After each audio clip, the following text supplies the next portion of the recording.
저 문화의 집을 시작하게 된 동기가요. 그 옛날에 그 새마을문고회라고 80년대부터 있었어요. 그때부터 지금까지 오니까 거의 한 40년 됐습니다. 저희가.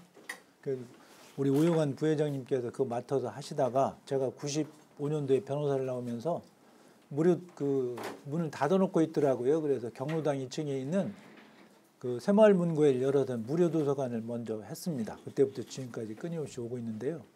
오다가 이 면사무소가 저쪽으로 이사 가면서 여기 비게 돼가지고 이쪽으로 도서관을 옮기게 됐고요.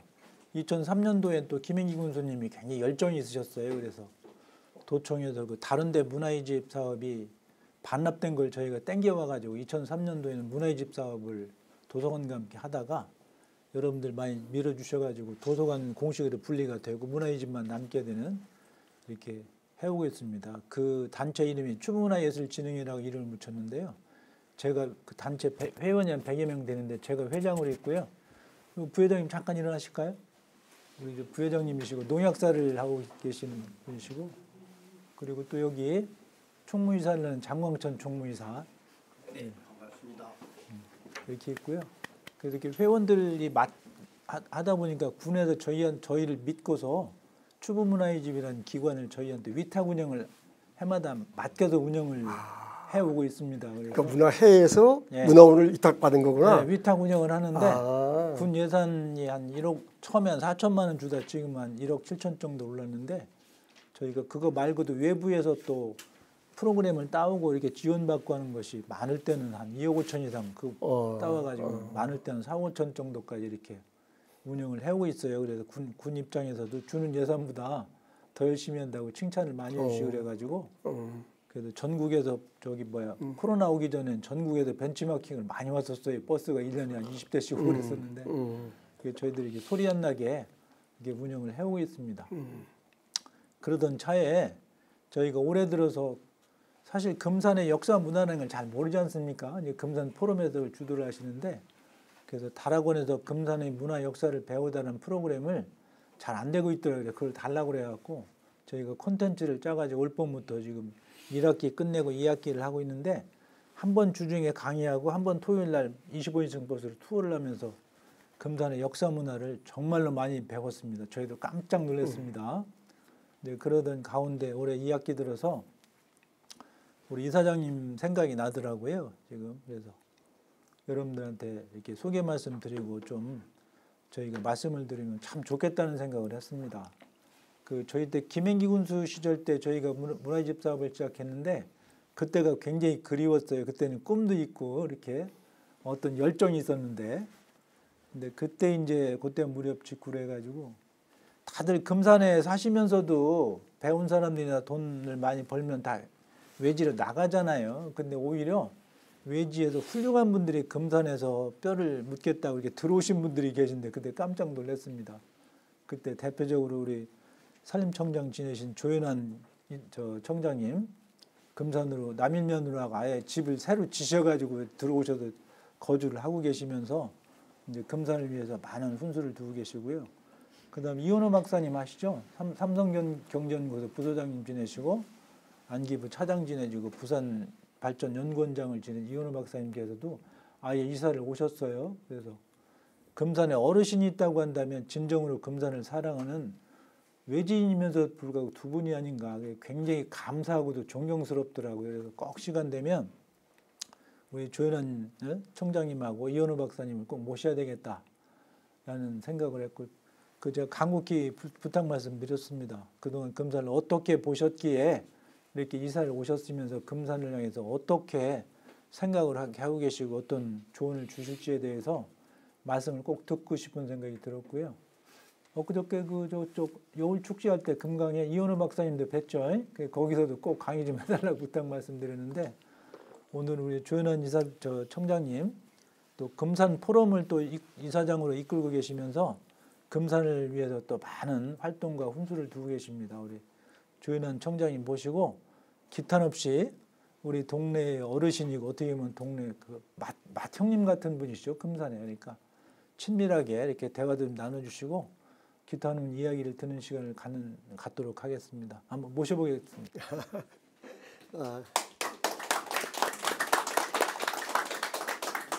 반갑습니다. 우리 한송이 저한테는 변호사님 한송이 회장님께서 너무 불에 넘치는 소개를 해주셔가지고 고맙고요. 근데 정말 열정이 대단하십니다. 낮에 일하시고 이 시간쯤 저는 이 시간쯤 좀 꾸벅꾸벅 졸 시간인데 이렇게 와서 뭐 강의를 듣겠다고 또 더구나 2시간을 한다는데 정말 열정이 대단하십니다. 뭐 다른 것보다 제가 뭐 이따도 얘기 나오겠지만 평생을 산림 공직자로 살았기 때문에 산하고 숲하고 얘기하는 게 그래도 제일 편하겠다 싶어서 여기 나온 대로 나무의 마음 숲의 노래라고 제목을 잡아봤고요. 저하고 오늘 2시간을 만난 뒤에 서대산을 바라보는 여러분들의 마음이 조금 바뀐다면 또 집 앞에 있는 한 그루 느티나무가 새롭게 보인다면 이 귀한 2시간의 만남이 헛된 만남은 아니지 않겠나 그러한 그 마음의 산을 보고 나무를 바라보는 마음의 눈이 좀 달라지기를 기대하는 마음으로 이야기를 한번 시작해 보겠습니다.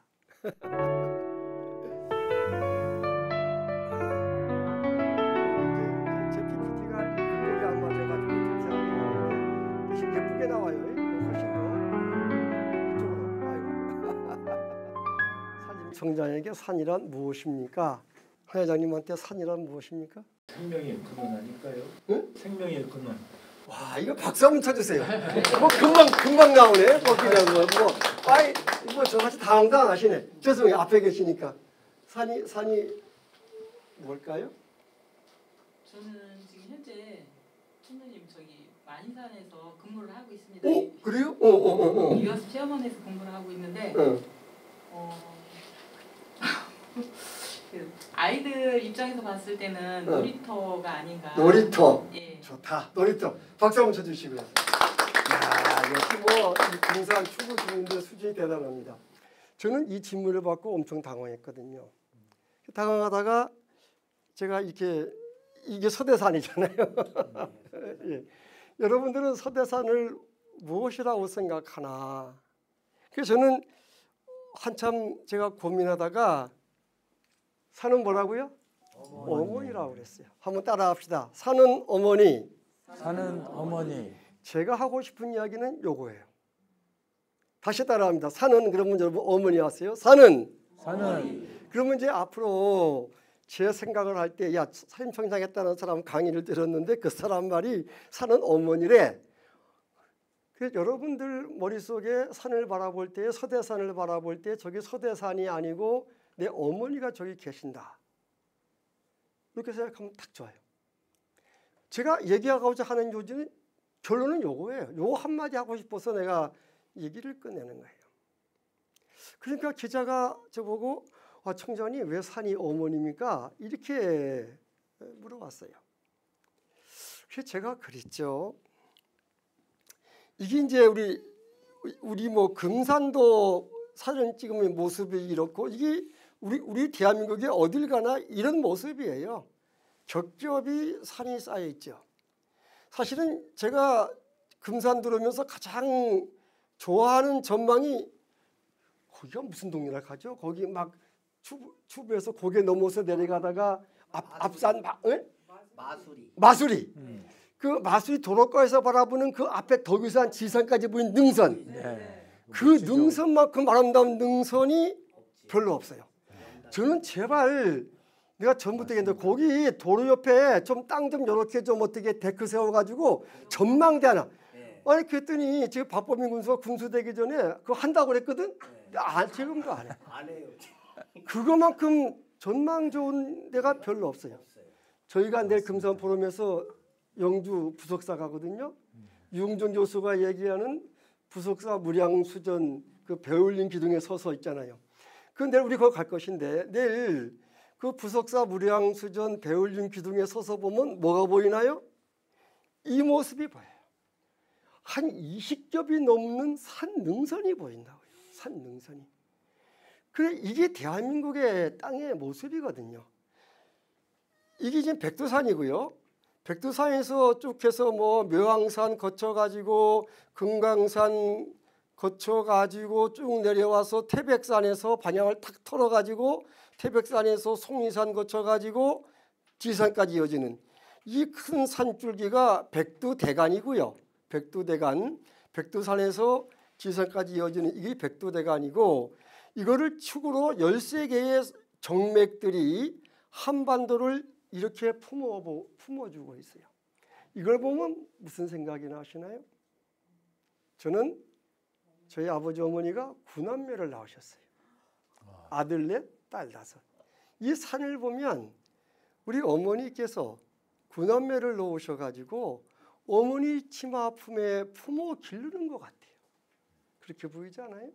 그래서 내가 기자한테 이 산을 보라고, 우리 국토의 땅 모습을 보라고, 한반도를 보라고, 통계상으로는 73%가 산이라 돼 있지만 그건 통계상의 수치고, 눈을 들어 바라보면 온 산들이 우리 어머니께서 9남매를 치마 품에 품듯이 우리 한반도 땅덩어리를 품고 있지 않냐. 이러니 어찌 이 산이 어머니 같지 않냐. 저희 어머니가 장소왕 씨인데, 장소왕 씨 저희 어머니가 창녕조고와 집안에 시집 오셔가지고 아들 넷 딸 다섯을 놓으셔서 창녕조화를 번성하게 만든 분이시거든요. 이 산에는 온갖 동물과 식물과 미생물들이 더불어 살아가는 생명의 원천 되는 곳이에요. 그러니 어찌 어머니 같지 않냐. 지금도 나이가 70이 훨씬 넘었지만 어머니라는 이야기만 하면 눈시울이 뜨거워지죠. 왜 그래요? 어머니의 희생, 어머니의 사랑 때문에 그렇잖아요. 내 어머니, 여러분 어머니도 마찬가지일 거예요. 내가 생각하는 나의 어머니는 어떤 모습인가?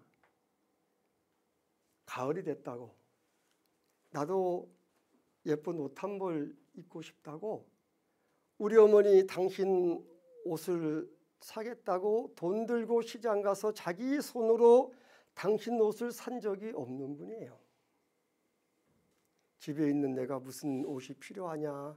이제 겨울도 오니까 둘째, 셋째 내복도 사줘야 되고, 저기 다섯째 제 이제 내년 학교 가면 자 교복도 해줘야 되고, 돈 쓸 일이 한두 군데가 아닌데 집에 있는 내가 무슨 새 옷이 필요하냐. 맨날 이러시면서 당신 입을 생각 하나 안 하고 어떻게든지 자식 입힐 생각만 하신 분이 어머니잖아요. 내 어머니라고 왜 먹고 싶은 게 없었을까요? 눈깔 사탕도 먹고 싶었을 것이고, 뭐 정말로 요즘 같으면 모락모락 나는 찐빵도 얼마나 먹고 싶었을까요? 내 어머니 당신 먹고 싶다고 돈 들고 시장 가서 당신 손수 뭐 사서 당신 입에 넣는 것을 나는 본 적이 없어요. 나는 먹고 싶은 게 없다. 니네 입에 들어가는 거 보기만 해도 나는 배가 부르다. 이러시는 분이 어머니잖아요. 어머니의 사랑, 자식을 위해서 자기의 일생을 다 바치는 희생, 그거잖아요. 그런데 산에 있는 이 나무와 숲들이 어머니를 닮아서 이 나무와 숲들이 모든 것을 다 인간과 자연에게 내어주기만 하지 무엇 하나 요구하는 게 없어요. 아니, 나무는 죽어서도 썩어서도 모든 토양에 비료가 되어주고 거기에 다른 생물이 살아가는 그런 원천이 되어주잖아요. 이래서 산은 어머니 같다. 그러니까 기자가 청자님 말씀 듣고 보니까 정말로 산이 어머니 같다고, 오늘 좋은 말씀 잘 들었다고. 자, 산은 뭐라고요? 어머니. 이제 가시면 돼요. 이제 저는 이제 오늘 얘기 다 했어요. 이제 끝났어요. 이제. 그런데 말이에요. 이게 지금 진학산에서 바라보는 이제 이 금산 시내의 모습이네. 내가 이거 넣어놨네. 이렇게 이 시내가 있지만 이 시내를 다 싸고 있는 건 뭐가? 산이 우리 구남매를 어머니 치마품에 품듯이 금산 시내를 진학산부터 시작해서 소대산, 이 산들이 다 감싸주고 있는 모습이 어머니 같은 모습이 아니냐, 그 얘기죠. 기자가 가고 난 뒤에 내가 가만히 생각하니까 나하고 기자하고 이야기하는 것을 산이 들었으면 산이 되게 서운했겠다. 이 생각이 드는 거야. 이놈의 새끼 말이야. 대학도 못 나오고 저 농업고등학교 갱신이 고등학교 나온 놈 내가 상간수 시켜가지고 19살 내가 철부지를 내가 산으로 불러들여가지고 이놈을 내가 가르쳐주고 승진시켜가지고 산림청장까지 만들어 주었더니 산림청장에게 산이나 무엇입니까? 라고 물으니까 쩔쩔매면서 대답을 못해? 이 배은만덕한 놈. 그랬을 것 같아. 그래갖고 기자가 가고 난 뒤에 한동안 나 혼자 눈을 감고 정말 산이 나한테 무엇인가 곰곰이 생각했어요. 그랬더니 산은 나에게 어머니이자 또 산은 뭐라고요? 밥통이었어요. 다시 한번 합니다. 산은 밥통. 밥통. 자, 오늘 별 얘기 다 듣는다. 왜 또 밥통 얘기가 나오나? 그래요. 기자가 가고 난 뒤에 내가 홀로 곰곰이 생각을 하니 산은 나에게 어머니이자 밥통이었어요.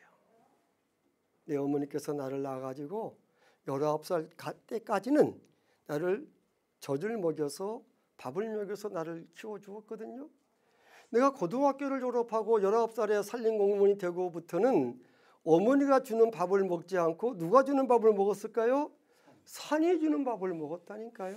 산림공직자니까, 산림공무원이니까, 산간수니까 산이 나에게 밥을 준 거죠. 적어도 어머니가 나를 기르는 거에 배가 넘는 38년 4개월 동안 나는 어머니의 밥이 아니고 산이 주는 밥을 먹고 살았거든요. 산이 나를 공부시켜 주었고 대학도 보내주었고 대학원도 보내주었고 유학도 시켜주었고 산림청장까지 만들어줬잖아요. 그러니 산은 나에게 어머니이자 밥통 같은 존재였는데 기자가 산림청장에게 산이란 무엇입니까? 예, 저에게 산이란 어머니이자 커다란 밥통 같은 존재입니다. 이렇게 얘기했어야 되는데 내가 그 얘기를 못한 것이 엄청나게 부끄러웠어요. 여러분, 그런데 나한테만 산이 어머니이자 밥통일까요? 아니에요. 우리 모두에게 산은 어머니이자 밥통 같은 존재예요. 아닙니다. 우리는 산림공무원 한 적도 없고 산이 주는 밥을 먹어본 적이 없습니다. 그렇게 말씀하시려면 조금 이따가 하세요. 내 얘기를 좀 들어보시고 진짜 우리가 산으로부터 밥을 먹었는가 안 먹었는가. 산이 우리에게 많은 걸 베풀어 준다고 그랬잖아요.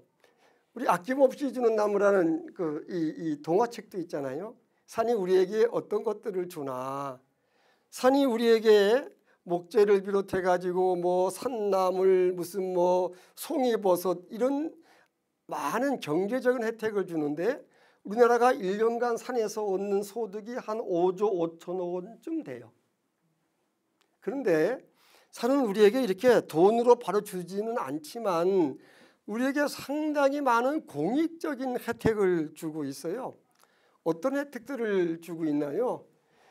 그 산림과학원에서 밝힌 바에 의하면 그 소위 산이 나무가 지구를 뜨겁게 하는 온실가스를 들여 마시기 때문에 지구 온난화를 막아주거든요. 그리고 소대산이 있으니까 소량마을에 많은 사람들이 거기를 살겠다고 들어오잖아요. 왜? 아름다운 경관이 있잖아요. 나무가 신선한 산수를 만들어 내주잖아요. 이러한 모든 것들을 소위 공익기능이라고 그러는데 숲이 우리에게 주는 선물, 공익적인 가치를 다 돈으로 따지면 얼마가 되는가? 매년 우리에게 259조 원어치의 혜택을 준다.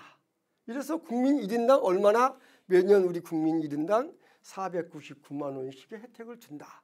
이것이 산림과학원의 박사들이 개선해낸 수치예요. 그러니까 우리는 적어도 산림청장 같지는 않더라도 1년에 얼마? 499만 원을 누구로부터? 산으로부터 우리가 받고 있다는 거예요. 코로나 직불금을 주듯이 이 산에서 주는 499만 원을 매년 1월 1일 날 통장으로 들어온다 그러면은 대한민국 국민들이 어떻게 할까요? 막 산을 볼 때마다 인사하겠죠. 고맙다고. 499만 원이 통장으로는 들어오지 않지만 우리가 삶 속에서 알게 모르게 산으로부터 엄청난 혜택을 이만큼을 받고 있다는 거예요. 혹시 이게 현실감이 있나요? 정말 499만 원 받았을까? 총무사님 받은 것 같아요? 아직 감이 안 오죠? 받고 있는 것 같아요. 그러니까 내가 얘기하기 전까지 몰랐지요. 오늘 제가 얘기하니까 알았지요. 그러니까 강사 잘못인 거예요. 박수 아무도 안 치네. 아 이럴 때는 박수 한번 치는 거야. 그래 역시 강사를 잘 모셨잖아. 그렇죠. 이런 게 있어요.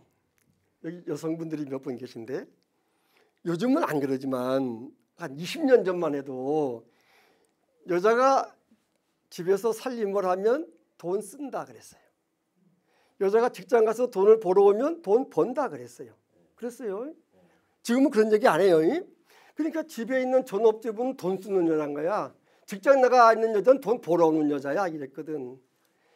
그런데 그 전업주부의 가사노동의 가치가 얼마인지를 계산을 해야 돼. 변호사님 그죠? 네.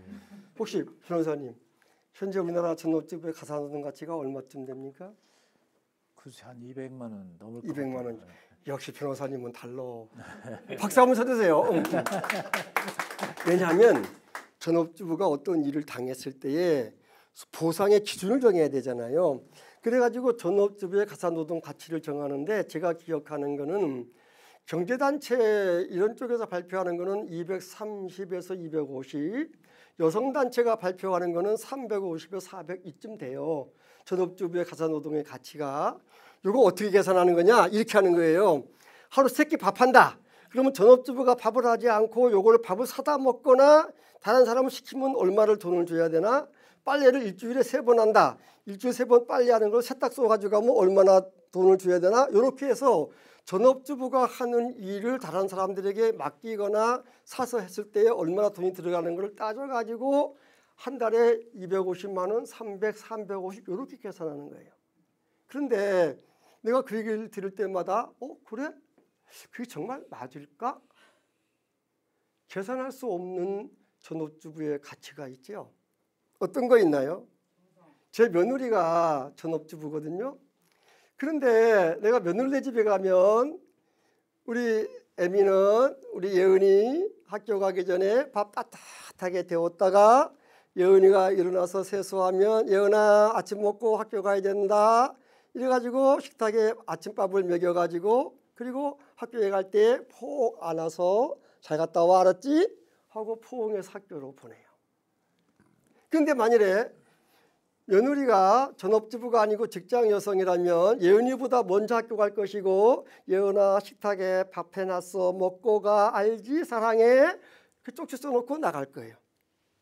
엄마가 없는 식당에 혼자 밥 먹고 가는 아이와 엄마가 꼭 포옹하면서 그래 잘 갔다 와 사랑해 이 엄마가 포옹할 때 느끼는 우리 예은의 행복감 그건 돈으로 계산할 수 있어요? 없잖아요. 전업주부의 가사노동의 가치는 돈으로 계산할 수 있는 것만 계산하는 거야. 마찬가지로 산이 나무가 우리에게 주는 혜택도 돈으로 계산할 수 있는 것만 계산한 거야. 499만 원?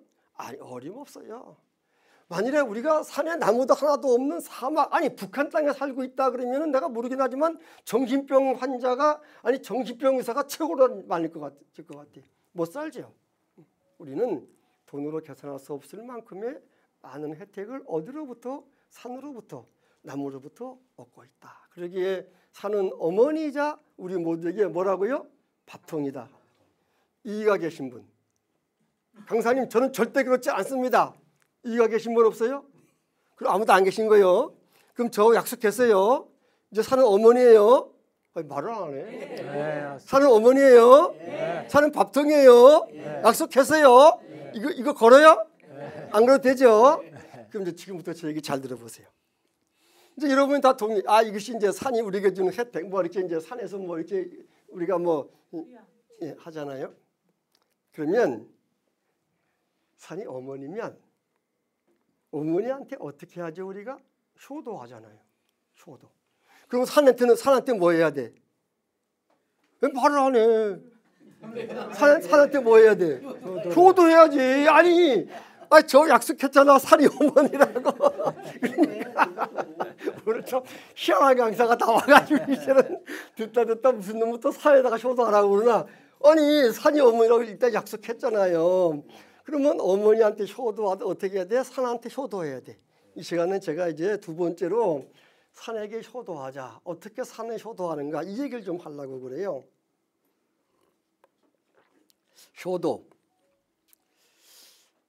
효도하려면 어떻게 해야 돼요? 효자시죠? 효도하려면 어떻게 해야 돼요? 잘 모셔야죠. 잘 모셔야 되죠. 내가 생각해 보니까 부모한테 효도하려면 첫째 마음이 있어야 돼. 마음이. 관심이 있어야 돼. 내일 갑자기 추워진다거든요. 그러면 내 어머니가 혼자 시골에 계셔. 엄마 내일 아침에 무지 추워진대. 저녁에 보일러 켜고 자. 또 기름 아낀다고 또 저기 보일러 꺼놓지 말고. 알았지? 응 알았어. 아니 지금 가서 보일러 켜놓고 오라고. 나 전화 끊지 말고. 이렇게 전화 한번 하게 되잖아요. 내일 갑자기 날씨가 추워진다는데 내 어머니가 혼자 자식이 보내준 돈 아까워가지고 기름이 아까워서 보일러 안 틀고 주무실까 봐 전화 한번 하게 되잖아요. 이게 마음이 있어야 되는 거거든요. 관심이 있어야 되는 거거든요.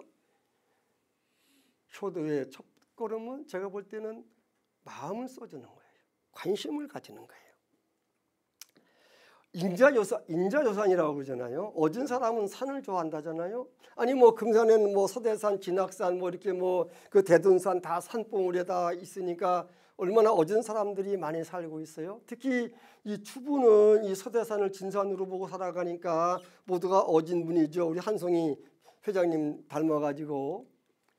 근데 제가 언젠가 하루 왜 얻은 사람은 산을 좋아하지? 그 생각이 들었어요. 왜 얻은 사람은 산을 좋아할까? 그래가지고 뭐 그때 뭐 한참 유행하던 말이 궁금하면 뭐라고? 500원. 근데 요즘은 500원도 필요 없어. 궁금하면 어떻게? 검색. 바로 검색 들어가잖아요. 요즘 강의하기가 굉장히 어려운 게요. 강의하다가 뭐 뭔 얘기하면 젊은 사람들은 금방 검색해버려요. 강사님 그게 아닌데요? 잃어버린다고요. 아주 그냥 검색하잖아요. 그래서 뭐 이 검색창에다가 인자요산을 치니까 한 30페이지가 나와. 인자요산을 설명하는 글이. 근데 그 글을 보면은 얻은 사람은 사람을 대함에 있어 산처럼 늘 변함이 없어야 한다. 이런 말이 있더라고요. 사람을 대할 때 있어가지고 내가 한 변호사 만나가지고 막 오늘은 막 그냥 포옹하면서 막 떨어져서는 못 살 것 같은 막 그러다가 내일 만나가지고는 쳐다보지도 않고 뭐 잃어버리면 한 변이 나를 사람으로 보겠어 안 보겠어? 아이고 나이 먹은 주책 바가지 그럴 거 아니야 쉽게 말하면. 근데 내가 한 변을 볼 때마다 늘 느긋이 웃음을 지면서 정말로 한 변호사님 훌륭하신 분이라고 존경의 마음을 표하면 한 변호사도 나를 그렇게 바라볼 거 아니겠어. 그러니까 늘 변함이 없는 마음으로 사람을 대하는 것이 얻은 사람이라는 거예요. 그래 그러고 보니까 아 그렇구나. 나는 워낙 변덕이 많아가지고 변덕이 많아서 좋을 때는 막 좋아하고 싫을 때는 금방 싫다고 표시하니까 얻은 사람은 못 될 것 같아요. 근데 그 글을 가만히 읽다가 산처럼 변함이 없어야 한다? 산이 변화가 없을까? 그 생각이 들었어. 선생님, 산이 변함이 있어요, 없어요? 항상 사시사철도 변하고 일기에 따라서도 많이 변화무쌍하게 변하고 있죠. 제 강의 미리 보셨어요? 박수 한번 쳐주세요. 나 이렇게 말씀하시는 분 처음 봤어. 이게 정확해. 그래요. 산은 움직이진 않아요. 산은 움직이진 않지만 지금 말씀하신 대로 시시때때로 변해요. 아니 아침에 변하고 저녁 아니 8시에 변하고 9시에 변해요. 산은 엄청나게 다양한 모습으로 우리 앞에 다가오는데 우리는 관심이 없으니까 서대산은 늘 그 자리에 변함없이 그대로 있다라고 생각하는 거예요. 관심이 없어서 그런 거예요. 관심을 가지고 보면 서대산이 오늘 아침 아니 오늘 낮에 아니 어제 아침 어떻게 바뀌는지 생생하게 그려낼 수 있어요. 제가 여기 태안에 천리포 수목원 원장을 3년간 했거든요. 이게 제가 근무했던 천리포 수목원 한쪽의 사진을 제가 담은 겁니다. 이게 아마 4월 말쯤 될 것 같아요. 5월 초. 봄의 숲이거든요. 아름답죠? 봄숲이 아름답죠? 얼마나 아름다워요? 근데 이 봄의 숲이 초록색 하나뿐일까요? 아니에요. 이 봄의 숲에 보면 이렇게 거의 빨강에 가까운 핑크빛도 있잖아요. 진짜 해맑은 핑크빛도 있잖아요. 약간 보라색 나는 빛깔도 있잖아요. 여기 이 자줏빛도 있잖아요. 이 속에는 이렇게 봄숲의 모습은 초록 일색이 아니죠. 아니 초록도 이 초록의 색깔을 얼마나 많이 구분할 수 있을까요? 우리 그림을 그리시는 우리 교장 선생님, 이 속에서 초록을 몇 가지나 구분할 수 있나요? 그래요. 아주 짙은 초록이 있는가 하면은 아주 해맑은 초록이 있잖아요. 초록이 같은 초록이 아니거든요. 한겨울 동안 잎을 다 떨구고 빈몸으로 살아온 나무들이 이른 봄이 되면 저마다 제 모양과 빛깔로 잎을 피워내느라고 정신이 없는 거예요. 얼마나 오랫동안 참아왔나요? 얼마나 그 추위를 견뎠나요? 무엇 때문에? 봄에 새 잎을 피워낼 희망이 있기 때문에 그 추운 겨울을 나무들은 견뎌내는 거잖아요. 그래서 이른 봄에 보면은 나무들이 제 모양과 빛깔로 잎새를 피워내느라고 정신들이 없는데 시끌벅적하고 향기롭고 요란하고 뭐 어떻게 그 말을 표현할 길이 없는 거야. 같은 참나무인데도 불구하고 이른 봄에 보면은 그 상수리 나무에 아주 짙은 초록이 있는가 하면 같은 참나무인데 굴참나무의 새 잎은 아주 해맑은 밝은 초록색 잎을 달고 나오거든요. 멀리서 봐도 저건 굴참나무구나, 저건 상수리나무네, 저 단풍나무가 있네, 저기 물풀이나무도 있구나. 산에 가지 않고 멀리서 바라보아도 정확히 알 수 있는 봄의 숲의 모습이 이때의 5월 초의 숲의 모습이에요. 이 모습을 뭐라고 노래를 해야 되나요? 일제히 나무들이 자기의 모양과 빛깔로 새 잎을 피워내느라고 정신이 없는 그 모습을 뭐라고 표현해야 되나요? 제가 이렇게 노래했죠. 5월의 숲은 딸부잣집 아침 출근 시간과 같다. 제가 그랬어요. 내가 얘기했잖아요. 딸 다섯인 집에 살았다고. 아니 딸 다섯인 집에 아침 시간에 얼마나 시끌벅적하고 향기롭고 요란한지 저는 너무너무 잘 알아요. 막 일어나서 세수하는 사람, 세수 끝나고 화장하는 사람, 아침 먹고 나가는 사람, 늦잠 자서 혼나는 사람, 막 뭐 엄청나게 막 복잡하고 시끌벅적하고 요란하고 향기롭고 뭐 이런 말할 수가 없어요. 봄에 나무들이 새 잎을 피워내는 이 모습이 딸부잣집 아침 출근 시간처럼 시끌벅적하고 요란하고 향기롭다니까요. 이렇게 시를 써서 발표를 했는데 남들이 내 시를 보고 야, 시 잘 썼다? 이렇게 말하면 얼마나 좋아, 그지? 그 말을 안 하는 거야. 그렇게 이상하네. 왜 이렇게 사람들이 감정이 없어? 그랬더니 생각해보니 요즘은 딸부잣집이 없다. 딸 다섯인 집, 딸 일곱인 집에 아침 출근 시간이 얼마나 화사하고 시끌벅적한지를 모르는 거야. 그래서 어떻게 아무리 내가 글을 잘 써도 남들이 느끼지 못하면 쓸모없는 글이지 뭐. 그래서 제가 다시 썼지요. 5월의 숲은 신부 화장을 갓 끝낸 여인과 같다. 내가 그랬어요. 이제 웃네 이제. 아유 참말로. 제가 가끔 주례하거든요. 요즘 이제 뭐 이제 안 하지만 가끔 주례를 하는데 저는 주례하면 먼저 신부 대기실에 가서 신부를 만나봅니다. 그리고 내 생각에 여인의 일상에서 가장 아름답고 행복한 순간은 신부 화장을 다 끝내고 입장을 대기하고 있는 그때의 모습이 아니겠는가. 저는 그렇게 생각을 해요. 5월의 숲이 그렇다니까요. 5월의 숲은 뭐하고 같다고요? 신부 말고 딸부잣집 아침 출근 시간 같다. 제가 그랬잖아요. 그런데 말이에요. 이 숲이요. 2달만 지나면 완전히 바뀌어버려요. 이제는 모든 나무들이 초록으로 바뀌어버린다. 상수리나무하고 굴참나무를 구분할 수가 없어요. 참나무하고 단풍나무를 구분할 수가 없어요. 물풀이나무, 아니 심지어 소나무하고 참나무하고도 거의 같은 빛깔로 온 산이 짙은 초록으로 통일돼 버립니다. 2달도 안 됐는데 사실 5월에서 7월 이 숲이 오기까지 2달 동안의 숲은 매일매일 바뀌지만 우리는 바뀌는 모습을 관심 없어서 그냥 못 느끼는 것뿐이었죠. 이렇게 숲은 2달도 안 돼가지고 온전히 초록으로 바뀌어 버려요. 이제는 화장하고 멋부릴 여유가 없어요. 오직 열심히 햇빛을 받아가지고 탄소 동화작용을 해가지고 잎을 키우고 꽃을 피우고 가지 줄기를 키워내고 뿌리를 뻗고 일을 해야 될 때이지 화장하고 멋부릴 때가 아니란 말이에요. 그러니까 모든 나무들이 자기를 잊어버리고 일을 하느라고 정신들이 없어요.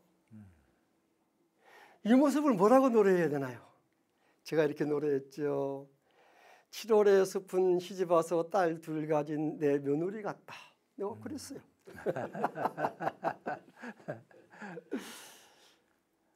저희 아버지 어머니가 땅 한 평도 없는 시골에서 아들 넷 딸 다섯을 놓고 얼마나 고생했을까요? 뭐 상상일 초월하잖아요. 땅 한 평도 없는 시골에서.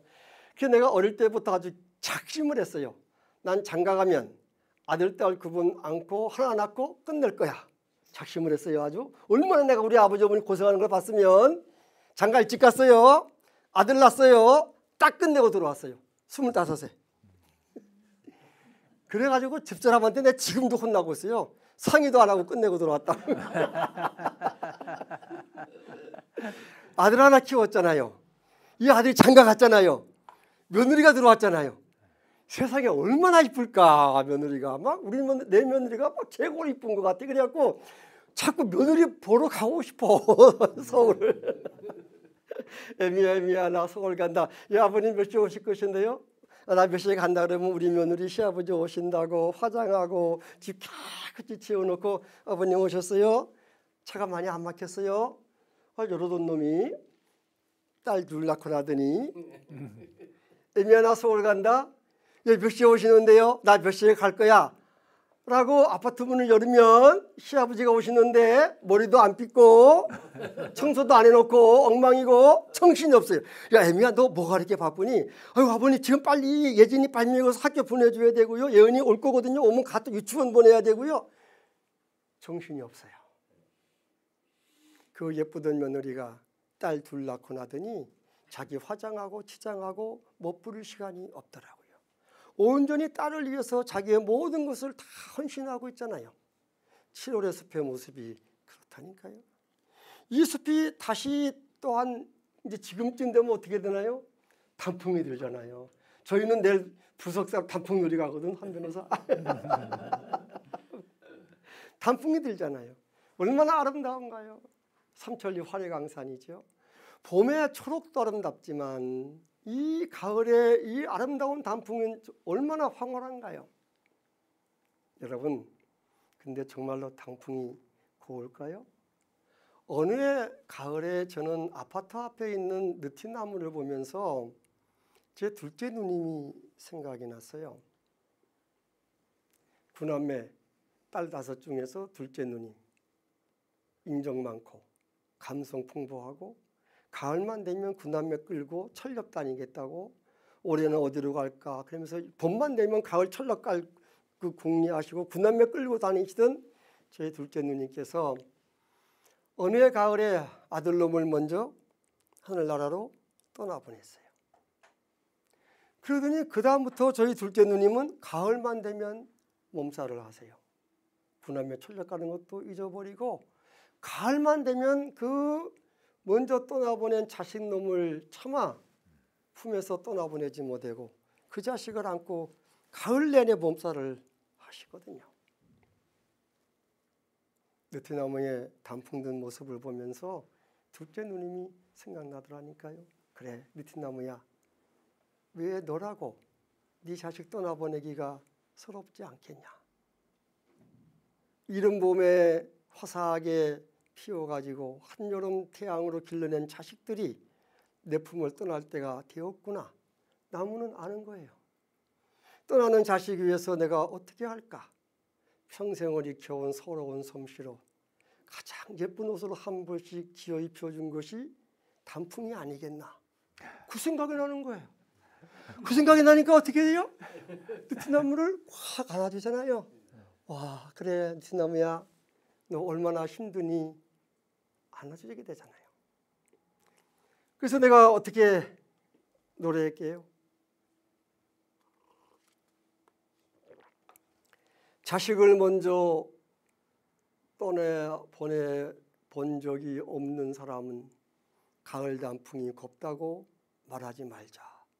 제가 그랬어요. 나무라고 왜 마음이 없나요? 이 sak풍에 자식들이 다 떠나갈 것인데 자기 품에서 나무는 얼마나 마음이 외롭고 서글플까요? 그 나무의 마음을 한 번쯤 생각해 보는 것, 이것이 산을 대하는 기본의 마음이고 효도의 기본이라니까요. 그래요. 자식을 품에서 떠나본 어미의 심정으로 가을 단풍을 바라보면 그냥 단풍이 곱다고 아름답다고 춤추고 노래하고 시낙낙하고 돌아올 수만은 없겠죠. 어떻게 해요? 가을 나무를 한 번쯤 꼭 안아주겠죠. 쓰다듬어 주겠죠. 나무는 얼마나 행복해 할까요? 그 나무를 안고 있는 나는 또 얼마나 행복할까요? 이것이 바로 산을 어머니로 알고 있는 사람들의 자세라니까요. 그래요. 산은 움직이지는 않지만 다양한 모습으로 시시때때로 우리 앞에 다가오는데 우리는 관심이 없으니까 늘 산은 그 자리에 그대로 가만히 있다라고 생각하는 거예요. 아닙니다. 서대산을 아침에 바라보고 낮에 바라보고 저녁에 바라보고, 그래서 서대산을 바라볼 때마다 뭐라고요? 어머니를 생각하면서 오늘은 나에게 어떤 모습으로 다가오는가, 안개가 끼어서 눈물로 가득한 모습으로, 아니 노을로 가득 물든 모습으로 나를 바라보는 서대산을 마음속에 새기면서, 그래서 이 가을에는 한 번쯤 자식을 품에서 떠나보낸 어미 심정이 돼본다면 우리의 마음이 훨씬 더 풍요로워지지 않겠나, 그 생각을 가지는 거예요. 그래서 저를 만나면서부터 이제는 서대산을 볼 때 뭐를 보듯 하라고요? 어머니를 보듯 하라. 봄의 숲은 어떻다고요?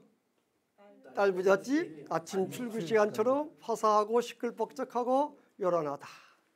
여름의 숲은 어떻다고요?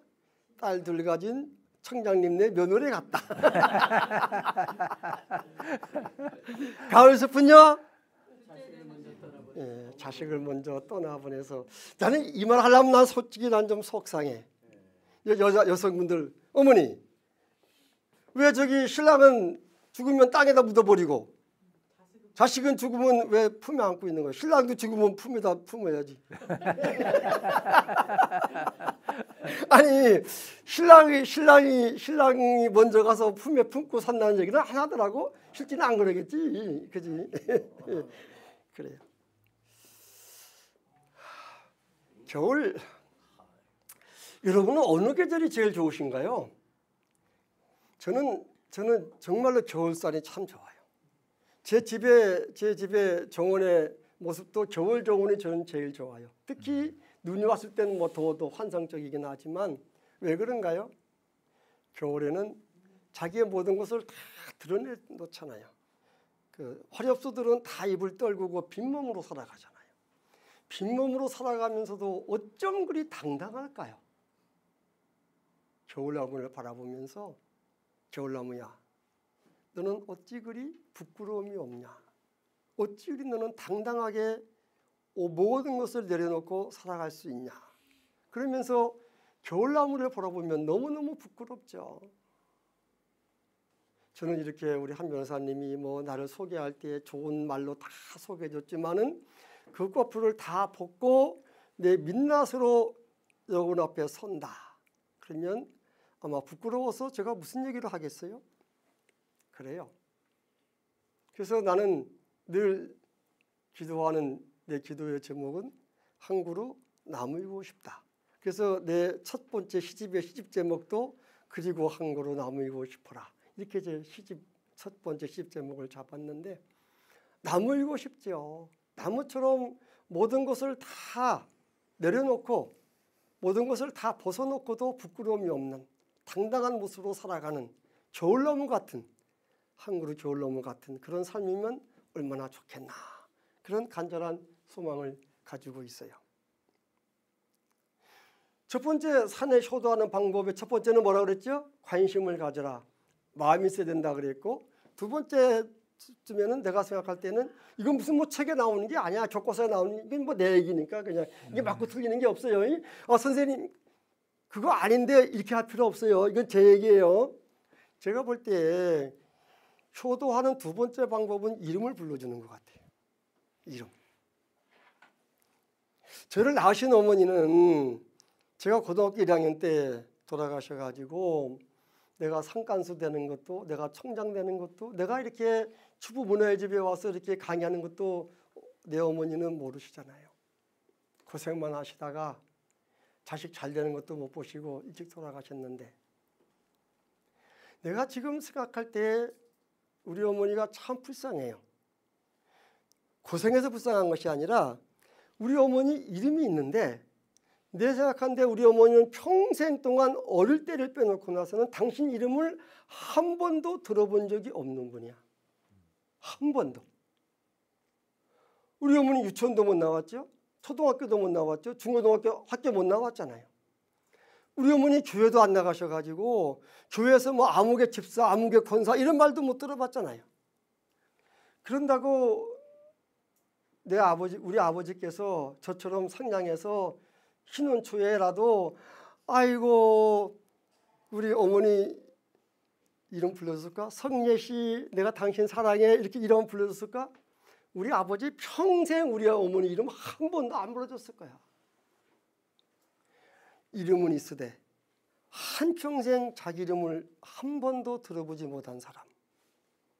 얼마나 불쌍해요. 내 어머니 계시면 내가 다른 건 다 못해도 전화해가지고 성예씨 아침 먹었어요? 오늘 반찬 뭐해 먹었어요? 이름을 불러드리고 싶어요. 이름을 불러주는 것만큼 더 큰 효도가 있을까? 그 생각이 들어요. 그래요. 이름을 불러줘야 돼요. 나무라고 꽃이라고 왜 안 그러겠어요? 혹시 이 나무가 무슨 나무인지 아시는 분 계실까?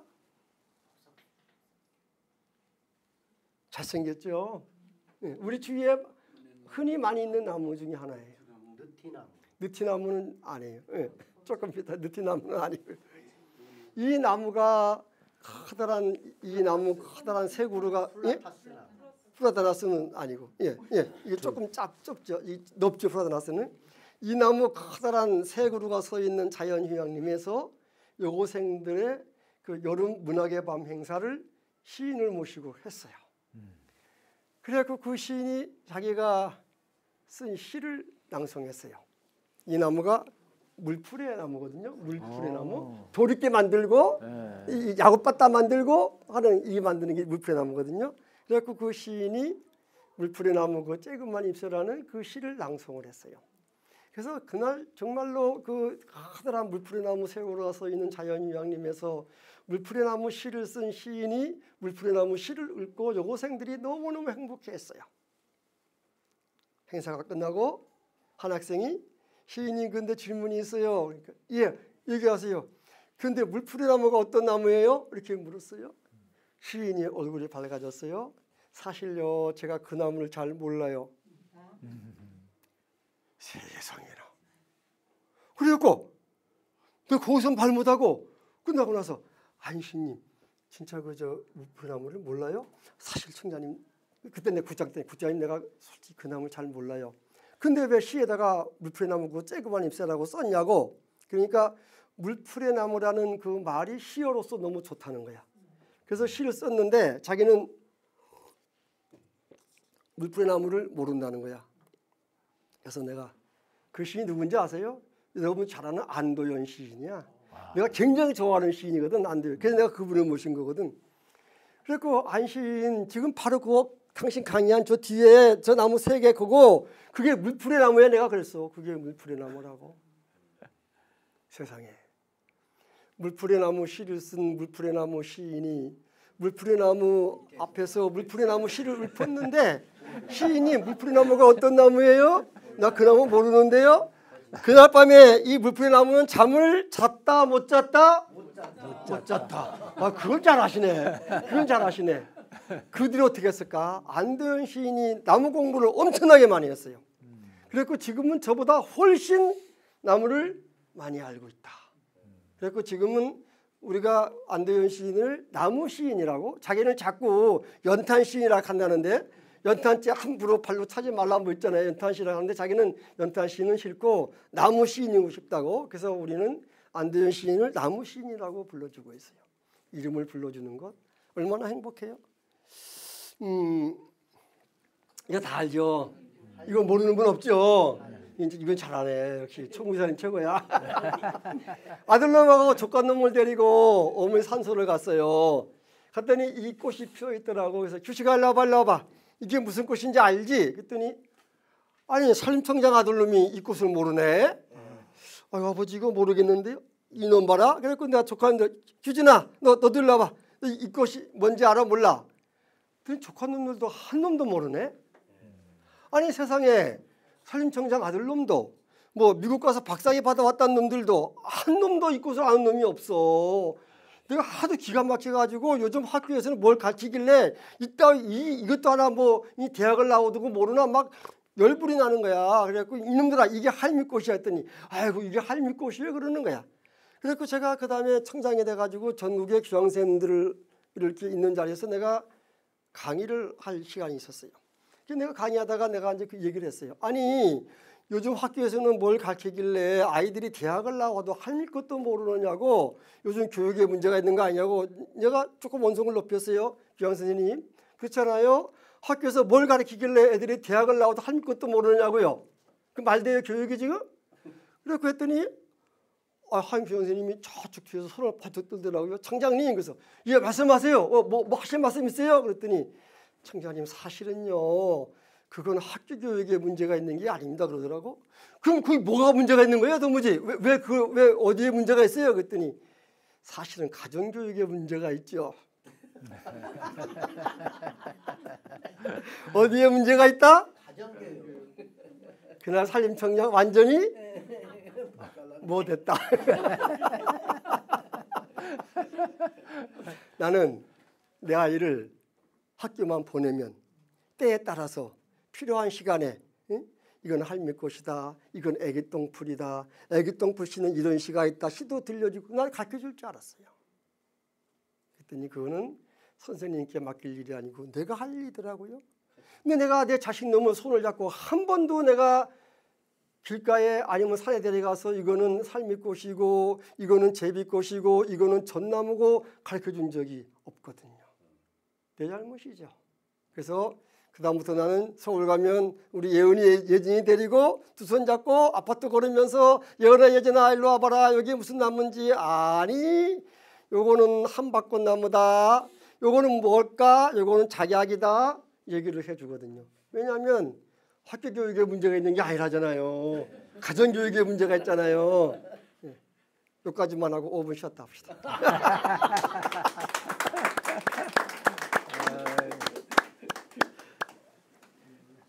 아유, 굉장히 감성적이시네.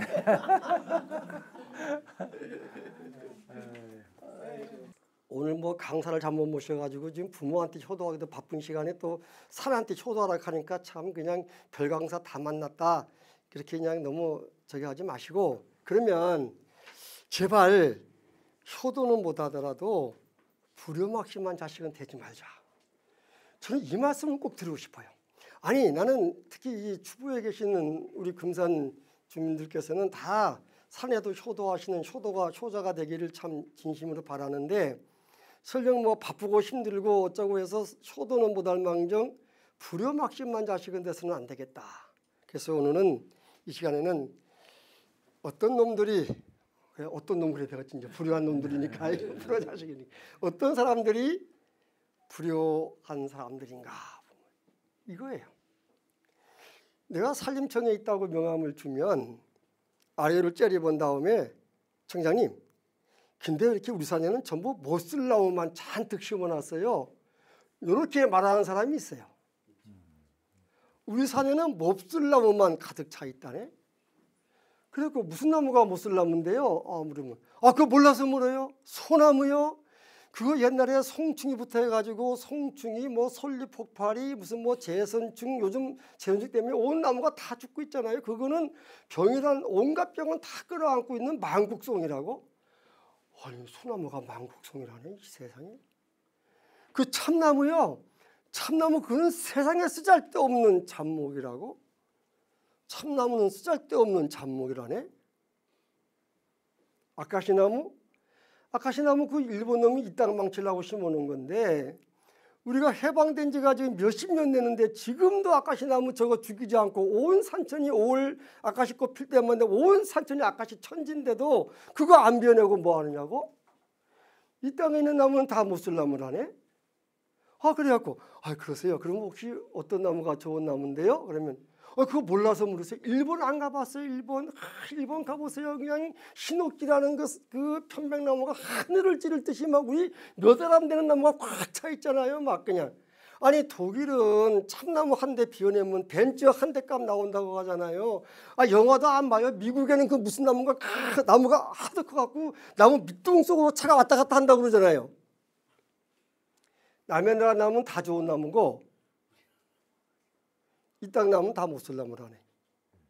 이런 세상에 부려막심한 자식들이 어디 있어요. 내 어머니가 못나고 초등학교도 안 나왔다고 내 어머니를 대놓고 욕하고 다니는 자식놈이 있나요? 그건 자식도 아니지 그거는. 그렇잖아. 사실이 그런가요? 아니에요. 사실이 그런 것도 아니야. 정말로 몰라도 너무 모르는 이 부려막심한 소나무가 꼬불랑거리고 병충해가 많아서 하나 쓰잘데없는 만국송이라니요. 대한민국 국민이 제일 좋아하는 나무가 무슨 나무게요? 소나무예요. 소나무. 응? 전 세계 미인대회를 하듯이 전 세계 200개 나라에서 자기 국민들이 가장 좋아하는 나무를 내놓고 나무 품평회를 한다 그러면 대한민국을 대표하는 나무는 무슨 나무가 나가야 돼요? 소나무. 이게 금강소나무거든요. 이 소나무 중에서 백두대간에 자라는 이 금강소나무가 대한민국 대표로 나갈 거예요. 일본에서는 한국 사람들이 그렇게 좋아하는 히노키라는 편백나무가 나올 거예요. 아마 독일에서는 참나무가 나올런지 전나무가 나올런지 모르겠어요. 아마 미국에서는 설송나무라는 다그라스워가 나올 거예요. 아마. 그리고 저 열대지방 말레이시아 뭐 이런 데서는 우리 여성분들이 옛날에 많이 말던 티크 나무가 아마 나올 거예요. 아마. 이렇게 해서 세계 200개 나라에서 나온 나무들 놓고 품평회를 하면 대한민국을 대표하는 소나무는 몇 등이나 할까요? 그러면 1등이요. 그러는데 안 해봤으니까 1등인지는 모르고 세계 어느 나무하고 견주어도 손색이 없다. 나무의 쓰임새뿐만이 아니라 나무와 국민들과의 끈끈한 인연, 역사성, 문화성, 삶과의 관계를 놓고 볼 때 소나무처럼 국민들하고 밀접하게 관계가 있으면서 유용한 나무는 거의 찾아볼 수가 없다니까요. 대한민국을 대표하는 나무는 소나무예요. 우리가 히노키 막 편백나무를 그렇게 좋아하는데 편백나무 좋은 나무죠. 좋은 나무예요. 이순신 장군께서 거북선은 뭐로 만들었을까요? 소나무로 만들었어요. 일본 빼는 뭐로 만들었어요? 편백으로 히노키로 만들었어요. 옛날 싸움은 배하고 부딪히는 거잖아요. 마지막에 봤잖아요. 딱 부딪혔어요. 깨진 게 뭐예요? 그럼 끝났잖아. 뭐 더 얘기해서 뭐해. 대한민국을 대표하는 나무는 소나무예요. 소나무가 만국송이라는 이야기는 일본 놈들이 지어낸 얘기야. 두 번째, 참나무는 쓰잘데가 없어가지고 잡목이라네. 우리 어르신들이 이름을 허투루 짓지 않는다. 기름은 참기름.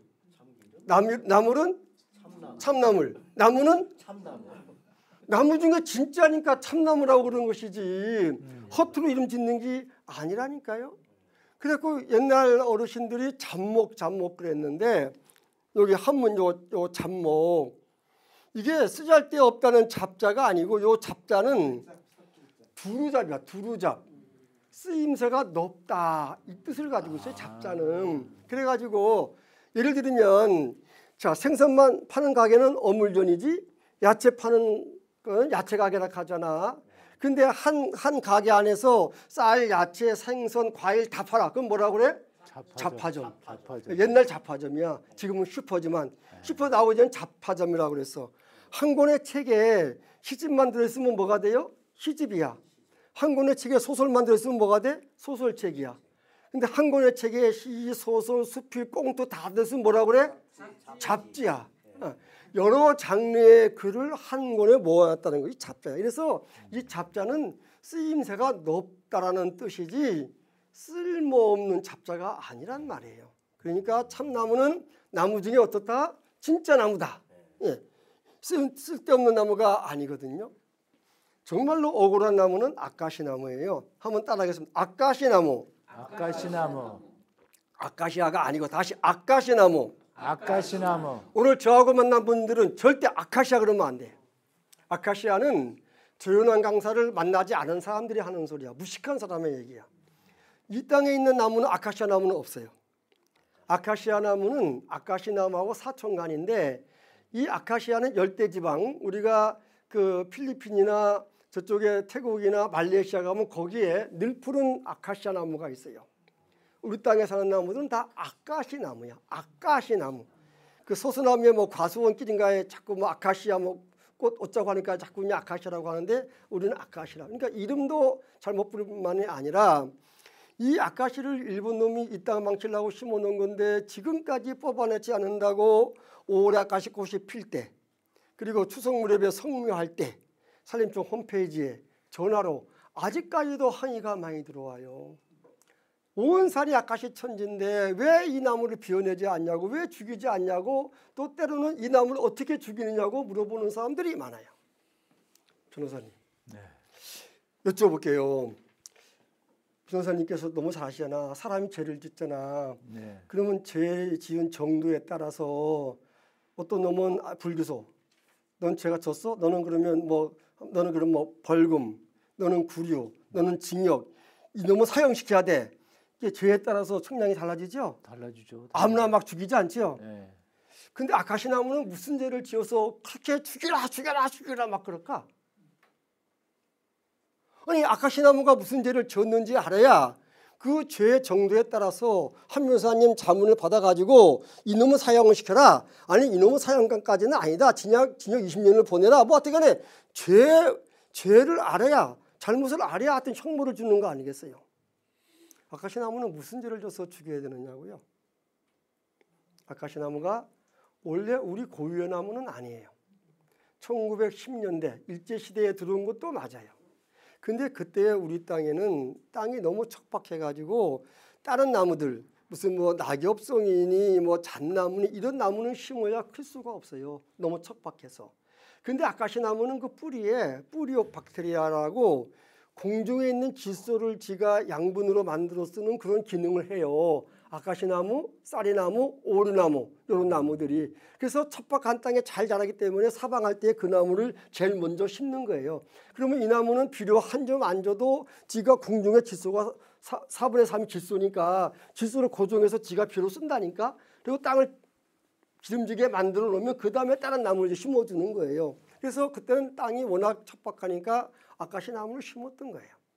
그때 우리 연탄도 없을 때니까 아카시나무를 비워내서 우리 그거 가지고 불 떼서 밥 지어 먹고 뜨시게 살았어요.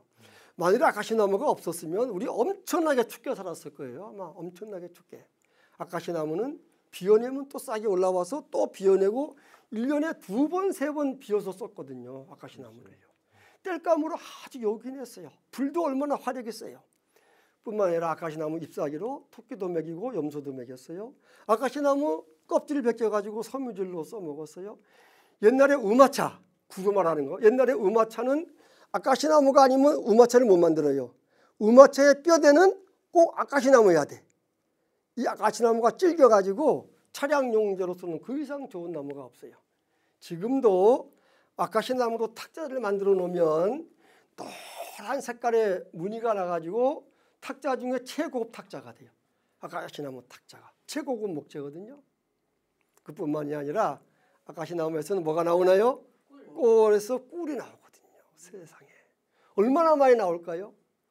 해마다 다르긴 한데 1년에 우리나라 꿀 생산액이 해마다 좀 다르지만 한 3천억 원쯤 돼요. 3천억 원. 그런데 우리나라 꿀의 3분의 1은 아카시 꿀이에요. 그러니까 적어도 2천억 원 가까운 꿀을 우리한테 주는 거야. 누가? 아카시나무가. 그 아카시나무한테 고맙다고 우리가 걸음 한번 줘본 적이 있어요? 우리가 고맙다고 인사 한번 해본 적이 있어요? 저 온 산천이 아카시나무인데 저거를 안 변해냐고 뭐하냐고 고함 지르면서 죽이라고만 고함 쳤지요? 아카시나무 죄가 아주 없는 건 아니에요. 있어요. 뭐가 있나요? 비워내면 생명력이 강해가지고 엄청나게 뻗어나가요. 엄청나게 뻗어나가요. 아카시나무를 심어놓고 비워내지 않으면 이렇게 올곧게 잘 자란다니까요. 소나무보다 더 통직하게 잘 자라요. 아카시나무가 비워내지 않으면. 근데 비워내면 지가 살라고 억지로 막 뻗어나가거든요. 이제 변호사님이니까 이제 아카시나무 재판해야 될 거 아니야. 그러면 이렇게 막 뻗어나가는 이 죄가 아카시나무한테 벌을 줘야 돼? 아니면 아카시나무를 비워내는 놈한테 벌을 줘야 돼? 행위자한테 줘야죠. 그렇지? 봐, 이게 끝났어. 아카시나무 죄가 없다는 거잖아. 행위자가 누구야? 그놈. 그놈을 주의를 들어야지. 그놈을. 그래요. 아카시나무는 내 어머니 같은 나무예요. 가난한 집안에 시집 오셔가지고 구남매를 반듯하게 길러내시고 집안을 살만하게 만들어 놓으신 내 어머니 같은 나무. 척박한 땅에 들어와서 땅을 기름지게 만들어주고 땔감이 되어주고 토끼 염소의 모기가 되어주고 우마차의 뼈대가 되어주고 우리에게 그 귀한 단백질 꿀을 내주는 얼마나 고마운 나무예요. 아카시나무는 죽일 죄가 하나도 없어요. 어머니처럼 고마운 나무예요. 더군다나 이름도 아카시아 불러가면서 이인도 제대로 안 불러주면서 오늘 사는 어머니다, 사는 밥통이다와 마찬가지로 여러분들은 꼭 아카시나무라는 것, 아카시나무는 죽일 죄가 없다는 것, 아카시나무는 어머니처럼 고마운 나무라는 것 꼭 기억을 해 주시기를 바랍니다. 그러면서 이제 마지막으로 이 불효자식 하나만 하고 조금 넘어가려고 그러는데 이런 사람들이 있어요. 나무는 심어놓으면 저절로 큰다네. 이런 말 들어보셨나요? 안 들어보셨는가 보네. 나무는 심어놓으면 저절로 큰대요. 그래가지고 어떻게 됐을까요? 우리는 치산 녹화한다고 지난 50년, 60년 동안 열심히 나무를 심었거든요. 근데 나무는 심어놓으면 저절로 큰다고 그러니까 나무는 심을 때 한 평에 하나 심거든요. 어린 나무를 한 평에 하나 심어놓고 50년간 한 번도 가꾸어 주지 않으니까 나무들이 산의 모습이 이렇다니까요. 이렇게 빽빽하니까 빗물도 못 들어오고 햇빛도 못 들어오고 바람도 못 들어오고 그래서 밑에 하층에는 아무도 살 수 없는 죽음의 땅이 돼 있고 나무가 가지가 밑에가 죽고 죽어서 끄트머리에 잎사귀 몇 개 달고 있는 모습이 우리 산의 모습이에요. 왜요? 나무는 심어놓고 10년 되면 둘 중에 하나 비워내야 되고 10년 되면 또 둘 중에 하나 비워내고 그래서 한 100년을 키우면 그렇게 100년 키운 나무가 경복궁의 대들보가 되는 거예요. 나무가 커가니까 공간이 필요하잖아요. 그러니까 10년에 한 번씩 반씩 비워줘서 100년을 키워야 되는 것인데 우리는 나무는 심어놓으면 저절로 큰다 이래가지고 50년 동안 한 평에 하나 꽂아놓고 한 번도 가꿔두지 않았으니 나무들이 고통을 받다 너무너무 힘들으니까 이게 죽어가는 거잖아요. 나무가 죽어가면서 얼마나 고함을 질렀을까요? 내가 못 살겠다, 숨도 쉴 수가 없다, 나 좀 살려달라고 얼마나 애쳤을까요? 그런데 우리 인간이 나무의 고통을 들을 수 있는 귀가 없어가지고 고통 소리를 못 듣는 거예요. 이 나무를 볼 때마다 어머니 생각이 참 많이 났어요. 나무를 심어놓고 잘 가꾸어주면 이처럼 경복궁의 대들보, 남산의 기둥이 될 나무들인데 돈이 없다고 심어놓으면 됐지 뭘 또 가꾸어주느냐고 조금 더 있다 하면 안 되느냐고 돈을 안 주잖아 예산처에서. 그때 막 복장이 막 얼마나 터져요. 그때 어머니 생각이 나는 거예요. 내 어머니 딸 5, 아들 4 낳아놓고 돈 한 푼이 없으니까 그래도 나는 아들이라고 학교를 보냈어요. 내 바로 위에 누님은 딸이라고 학교를 못 보내는 거죠. 뭐 안 보내는 게 아니고 못 보내는 거죠. 난 지금도 너무 마음이 아파요. 만일에 지금 어머니들이 돈이 없어가지고 딸 아들 중에 한 놈만 학교 보낼 형편이라면 우리 어머니 같이 아들이라고 무조건 보내고 딸이라고 안 보내는 게 아니라 두 놈 중에 어떤 놈이 머리가 명석한가, 어떤 놈이 대성 부른 떡잎인가 보고 그 놈을 가르칠 거 아니겠어. 나는 태어나면서부터 온갖 병을 다 끌어안고 태어난 데다가 내 1살 터울로 내 동생이 태어나서 어머니 젖도 못 먹고 컸지. 삐쩍 말라가지고 온갖 병은 다 끌어안고 있지. 그러니까 6.25 피난길에 어머니는 내 1살 터울 동생을 업고 나는 우리 형님이 지게에 짊어지고 피난당했다는 거 아니야. 그러니까 마을 사람들이 어머니한테 아이고 연한이 쟤는 사랑구실 못할 건데 버리고 가지. 저걸 지내지고 아니 오죽하면 글쎄 어머니한테 나를 버리고 가라고 그랬겠어? 그러니까 우리 어머니 말씀이 눈을 감아야 버리지, 눈을 감아야 버리지 그러셨다는 거야. 그걸 내가 들었는가 봐. 내가 눈 감으면 버릴까 봐 눈을 크게 뜨려고. 저 눈이 컸었어요. 내가 지금 이제 나이 먹어서 이렇게 눈이 많이 내려왔지. 내가 눈이 컸었거든요. 그 오죽하면 사랑구심보다 버리라고 한 자식은 아들이라고 학교를 보내고 우리 누님은 예쁘지요. 똑똑하지요. 예의 바르지요. 마을 사람들이 춘자 봐라. 춘자 너 춘자 좀 닮아라. 그냥 마을 사람 모두가 그냥 이렇게 이뻐해주는 내 누님은 학교를 못 보냈어요. 내 어머니 사랑하는 딸, 똑똑한 딸 학교 못 보내고 얼마나 울었을까요? 엄마 나 학교 보내줘. 나도 학교 가고 싶어. 엄마 치마 꼬리 붙들고 우리 누님이 울부짖을 때 우리 어머니 부엌에서 얼마나 많이 우셨겠어요? 학교 보내면 똑똑해서 잘 될 거 알면서 돈이 없어 딸을 학교 못 보내는 어머니의 마음, 그 마음이 가꾸어주면 이렇게 잘 클 나무들을 돈이 없다고 가꾸어주지 못하는 산림청장의 마음과 어찌 같지 않겠냐. 그래서 예산처에 가서 돈 달라고 숲 좀 가꾸어줘야 된다고 그러면 조금 이따 가꾸어주면 안 되느냐고. 안 된다고. 가꾸어줄 때가 있다고. 자식도 가르칠 때가 있고 나무도 가꾸어줄 때가 있어요. 그때가 지나면 가꾸어주어도 쓰임새가 없어. 내 누님 이제 80인데 누님 학교 가실래요? 내가 학교 보내드릴게요. 누님 학교 가신다면 제가 모든 거 다 해드리고 싶어. 그런데 내 누님 이제 학교 가신들 그거 하는 풀지 모르지만 그 명석했던 돈에는 언제 써먹냐고요? 써먹을 길이 없잖아요. 길이 없잖아요. 자식을 낳아서 잘 가르치면 훌륭한 인재가 되고 한 그루 나무를 심어서 잘 가꾸어주면 훌륭한 목재가 된다. 그래서 나무를 심어서 키우는 것과 자식을 키우는 것은 그 이치가 똑같다라고 당나라의 유명한 문장가 유종원 선생께서 양수득 양인지술이라 나무를 키우는 것을 통해서 자식을 기르는 것을 배운다. 이렇게 이미 말씀을 하셨거든요.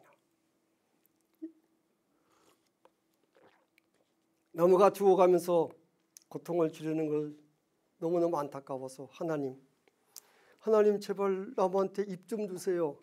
야, 왜 나무한테 내가 입을 줘야 되냐? 하나님 보세요. 저 나무들이요 얼마나 고통스러워서 죽어가면서 고함을 지를 건데 이 인간들이 들을 귀가 없으니까 그걸 못 듣고 저렇게 나무가 죽어가잖아요. 제발 나무한테 입 좀 주세요. 하나님 정말로 안 되면요 4월 5일 식목일 날 아침 10시부터 11시까지 1시간 동안만 나무한테 입을 주시면 안 될까요? 제가 정말로 간절하게 기도했어요. 그랬더니 어느 날 새벽에 하나님께서 나한테 하시는 말씀이 야, 내가 꼭 나무한테 입을 줘야 되겠냐? 하나님 그럼 어떻게 해요? 저 나무가 불쌍한데요. 너는 입이 있냐 없냐? 아니 저는 입이 있으니까 이렇게 내가 기도하죠. 야 그러면 네가 나무 대신 말하면 안 되냐? 그렇게 말씀하시더라고요. 나는 하나님께 나무에게 입을 달라고 기도했는데 하나님께서는 저에게 말씀하시기를 네가 나무 대신 말하면 안 되냐? 그렇게 들려주셨어요. 저는 그때부터 그래 이제부터 나는 나무의 대변자가 되겠다. 그래갖고 저는 어디 가든 나무 이야기를 합니다. 나무의 고통을 이야기합니다. 산의 어머니를 이야기합니다. 왜요? 나같이 못 배운 놈을 대학도 못 나온 놈을 철부지를 산으로 불러들여가지고 산림청장까지 시켜주었는데 나무에게 엄청나게 은혜를 입은 사람인데 내가 나무의 대변자가 안 되면 누가 되겠나? 그래서 저는 그때서부터 나무의 대변자가 되기로 했어요. 오늘 추부 문화의 집에 우리 한성민 변호사님 부탁받고 와서도 저는 지금 이 시간에 누구의 이야기를 한다? 나무의 대변자로서 나무의 얘기를 들려주고 있는 거예요. 이것이 내가 할 일이 아닌가 저는 그렇게 생각을 해요. 자식을 낳아서 잘 키우면 훌륭한 인재가 되고 한 그루 나무를 심어서 잘 가꾸면 경복궁의 대들보가 된다. 나무를 키우는 것과 자식을 키우는 것은 그 이치가 똑같다. 이제 마지막 단락입니다. 결론 부분입니다. 오늘 이 얘기를 하려고 제가 이 서론 부분을 좀 길게 한지도 모르겠습니다. 나무를 심은 사람들이라는 소설책이 있습니다. 혹시 읽어보신 분? 읽어보진 않고 진짜 서운하다. 원장님 여기 문화의 집에다가 나무를 심은 사람 20권 좀 사다 놔. 그거 10,000원도 안 가. 아주 싸거든요. 싸고요. 책도요 얇아요. 얇은데 반은 그림이고요. 한 20분이면 다 읽어요. 그 프랑스의 소설가입니다. 장지오노라고 프랑스 소설가인데 이 장지오노한테 출판사에서 원고 청탁이 왔습니다. 당신이 만난 사람 중에서 평생 잊을 수 없는 사람에 관한 글을 써달라고 출판사에서 장지오노한테 원고 청탁을 했습니다. 장지오노가 원고 청탁을 받고 원고를 써가지고 출판사에 넘겼습니다. 출판사에서 그 글을 보고 세상에 이런 사람이 있냐고 그 사람을 좀 만나게 해달라고 그렇게 요청했습니다. 장지오노가 죄송합니다. 사실은 그 사람은 실존 인물이 아닙니다. 제가 소설을 썼습니다. 이렇게 얘기했습니다. 출판사에서 화를 내면서 내가 당신 보고 소설을 쓰라고 그랬냐. 당신 만난 사람 중에서 평생 잊을 수 없는 사람에 대한 글을 쓰라고 그랬지. 그래서 그 책을 출판을 안 했어요. 실존 인물에 관한 얘기가 아니라고. 그래서 장지오노가 자기 돈으로 책을 낸 것이 나무를 심은 사람이에요. 이 책의 내용은 아주 간단해요. 소설의 주인공의 이름은 잘 안 보이는데 한번 따라하겠습니다. 엘자르 부피에. 엘자르 부피에. 이게 좀 불란서 말 돼갖고 좀 쉽지가 않아. 여하튼 부피에. 예, 엘자르 부피에라는 소설의 주인공이에요. 이 사람의 직업은 양치는 목동이에요. 이 사람 나이가 52살이에요. 이 책이 나온 게 1961년도니까 1961년도에 52살이면 굉장히 많은 나이죠. 그죠? 52살이에요. 그런데 이 부피에는 52살 먹은 나이에 양치는 목동으로서 저녁에 양을 다 우리에 집어넣고는 도토리를 꺼내가지고 잘생기고 똑똑한 것만 100개를 골라서 주머니에 싸놓고 잠을 자요. 아침에 양을 몰러 나가서 그 도토리 주머니를 가지고 나가서 양을 풀어놓은 다음에 자기 땅도 아니야. 누구의 땅인지도 모르는 그 모래 땅에다가 매일같이 도토리 100개를 심는 거예요. 100개를 심으면 2개만 싹이 나요. 2개 중에 하나는 말라 죽거나 벌레에 물려 죽고 하나만 살아요. 매일같이 도토리 100개를 심으면 하나뿐이 살아남지 않는데도 이 부피에는 자기 땅도 아니고 누구의 땅인지도 모르는 모래 언덕에다가 매일같이 도토리 100개씩을 심어요. 얼마 동안? 1년, 10년, 20년, 30년, 40년. 하루에 100개씩의 도토리를 40년을 심어요. 그래서 그 버려진 모래땅이 세상에서 가장 살기 좋은 낙원이 됐다는 것이 이 소설의 줄거리예요. 소설이죠. 소설이니까 가능한 얘기죠. 세상에 그런 바보 천치 우매무직한 사람이 어디 있어요? 지 땅도 아닌데. 그런데 말이에요. 나는 이 소설을 볼 때마다 이 서문이 너무너무 아름다워. 어떤 시보다 이 서문이 너무너무 아름다운 거예요. 이 서문을 여러분들에게 꼭 읽혀보고 싶은데 이 글씨가 이렇게 나와가지고 이거 안 보이죠? 글씨가요. 제가 읽어야 될 것 같아요.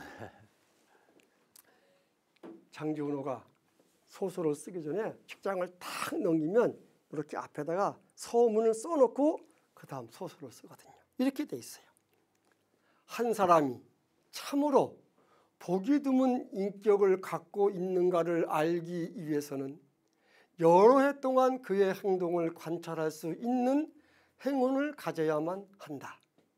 그 사람의 행동이 온갖 이기주의에서 벗어나 있고 그 행동을 이끌어 나가는 생각이 더없이 고결하며 어떤 보상도 바라지 않고 그런데도 이 세상에 뚜렷한 흔적을 남겼다면 우리는 틀림없이 잊을 수 없는 한 인격을 만났다고 말할 수 있다. 이렇게 서문을 쓰고 소설을 써내려가요. 여러분, 장지훈호는 왜 출판사에서 실존 인물에 관한 글을 써달라는 원고 청탁을 받았는데 실존 인물에 관한 글이 아니고 소설을 썼을까요? 거기에 대한 설명은 어디에도 없어요. 번역본에도 해설 설명이 없어요. 내가 이 서문을 읽으면서 아하, 장지훈호가 이래서 소설을 썼구나. 제가 미루어 짐작하는 거예요. 어떤 걸까요? 이런 거예요. 장지훈호가 원고 청탁을 받아놓고 얼마나 많은 생각을 했을까요? 누구에 대한 글을 쓸까? 한송이 변호사? 누굴 쓸까? 김은영 대표? 누굴 쓸까? 온갖 생각을 다 했을 거 아니에요. 자기가 생각나는 사람을 다 생각해봐도 자기가 평생 잊을 수 없을 만큼의 훌륭한 사람이라고 생각이 안 드는 거야. 그리고 그런 사람을 찾아낼 수가 없었던 거야. 그러니까 그래, 적어도 이 정도는 돼야 평생 잊을 수 없는 사람이라고 말할 수 있지. 그래서 장지훈호가 생각하는 평생 잊을 수 없을 만큼의 훌륭한 사람의 인물상으로 엘지아르 부피라는 주인공을 내세워서 소설을 쓴 거는 아닌가. 저는 그 생각을 해요. 그런 것 같지 않아요? 그런 것 같죠. 한 사람이 훌륭한 인격을 가지고 있는가를 알기 위해서는 오랫동안 그의 삶을 관찰할 수 있는 행운을 가져야 한다. 오랫동안 그를 관찰해 본 결과 그를 이끌어가는 생각이 온갖 이기주의에서 벗어나 있고 그 생각이 더없이 고결, 높고 깨끗하며 고결하며 그럼에도 세상에 세상에 어떠한 요구하지 않고 어떤 세상에 어떤 보상도 바라지 않고 그런데도 이 땅에 뚜렷한 흔적을 남겼다면 우리는 틀림없이 잊을 수 없는 한 훌륭한 인격을 만났다고 말할 수 있다. 여러분은 이런 사람을 알고 있어요? 오랫동안 겪어봤어요. 그런데 그 사람의 생각이 이걸 하면 돈 될까? 여기에 투자하면 좀 수익이 올라갈까? 이런 돈벌이하고는 거리가 멀어. 근데 그 늘 생각하는 것이 높고 깨끗해. 그러면서 내가 이거를 하면 나한테 어떤 보상이 돌아오겠지 하는 보상도 바라지를 않아. 그러면서 정말로 뚜렷한 흔적을 남겨놓은 사람. 여러분은 알고 있나요? 저는요. 예? 한성희 변호사. 박수. 박수. 공감. 나도 한 표. 나도 한 표. 저는요. 이런 사람을 참 많이 알고 있어요. 정말로 많이 알고 있어요. 만약 출판사에서 이런 원고 청탁이 오면 아이고 고맙습니다. 그런데요, 저 원고료 조금만 줘도 좋으니까요, 한 번이 아니고 연재하게 해주세요. 저는 그렇게 말씀드리고 싶어요. 누가 있을까요? 이 땅에 나무를 심은 사람들이에요. 이 땅에 나무를 심은 사람. 그 사람들 중에 한 사람의 얘기만 대표로 하고 오늘 얘기를 제가 끝내려고 그럽니다. 나무를 심은 사람 금산에도 많아요. 금산 이목표계자도 100명이 아마 넘었을 거예요. 그리고 금산에도 나무를 열심히 심어가지고 대한민국의 산림 명문가가 되신 분이 있어요. 혹시 아세요? 누구신지? 진산자연휴양림의 유승열 회장님. 제1회 대한민국 산림 명문가로 선정된 분이세요. 3대가 나무를 심어서 공로를 인정받으신 분이세요. 여기 안 계시지만 박수 한번 좀 쳐줍시다. 우리 금산 지역에 아주 훌륭하신 분이십니다. 여기 가까운데 서대산 약초 휴양림인가? 김영철 선생님, 김영식 선생님. 근데 이름 바뀌었더라고 요즘은. 김영식이가 아니고 뭘로? 그렇지. 그 김영식 회장도 이모 후계자로서 이 땅에 나무 심는 일에 큰 일을 하신 분이세요. 여튼간에 이런 분이 계시지만 오늘 내가 소개하고 싶은 대표적인 분 한 분 한번 소개하려고 그래요. 대한민국이 산림 녹화에 성공을 했는데 국가에서 심은 거 말고 개인이 나무를 심은 조림지 중에서 대한민국을 대표하는 조림지가 어디냐라고 꼽으면 당연히 여기를 꼽아요. 어딘가요?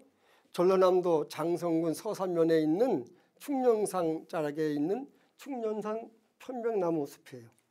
혹시 여기 가보신 분이 계신가요? 네.